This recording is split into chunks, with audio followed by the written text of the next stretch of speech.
चिंचवडमधील तरुणांच्या लेह लडाख सहलीचा शेवट अत्यंत दुर्दैवी ठरलाय। सहल पूर्ण करून परत येत असताना राजस्थानमध्ये त्यांच्या ताफ्यातील एका फॉर्च्युनर गाडीचा भीषण अपघात झाला। या दुर्घटनेत चिंचवड परिसरातील 3 तरुणांचा जागीच मृत्यू झाला असून काही जण गंभीर जखमी झाले आहेत। मिळालेल्या माहितीनुसार थेरगाव, वाकड आणि महाळुंगे परिसरातील तरुणांचा एक गट 3 फॉर्च्युनर गाड्यांमधून लेह लडाखला सहलीसाठी गेला होता।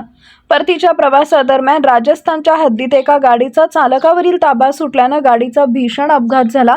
अपघात इतका गंभीर होता की गाडीचे अक्षरशः तुकडे झाले। अपघातग्रस्त गाडीवर MP मावल असं लिहिलेलं असल्याची माहिती समोर आली आहे। या दुर्घटनेत 3 तरुणांचा मृत्यू झाला असून इतर काही जण जखमी झाले। जखमींना तातडीने जवळील रुग्णालयात उपचारासाठी दाखल करण्यात आले। दरम्यान या गटात बारणे आडनावाचा एक तरुणही होता। तो खासदार श्रीरंग बारणे यांचा दूरचा नातेवाईक असल्याची माहिती त्यांच्या कार्यालयाकडून देण्यात आली आहे। ही दुर्घटना समजताच पिंपरी चिंचवड आणि मावल परिसरात शोककळा पसरली आहे। आनंदासाठी गेलेली सहल दुःखद घटनेत परिवर्तित झाल्याने सर्वत्र हळहळ व्यक्त केली जाते। सध्या राजस्थान पोलीस अपघाताचा तपास करत असून मृतदेह महाराष्ट्रात आणण्याची प्रक्रिया सुरू आहे। आज न्यूजसाठी संदीप जठार, गोंदवले।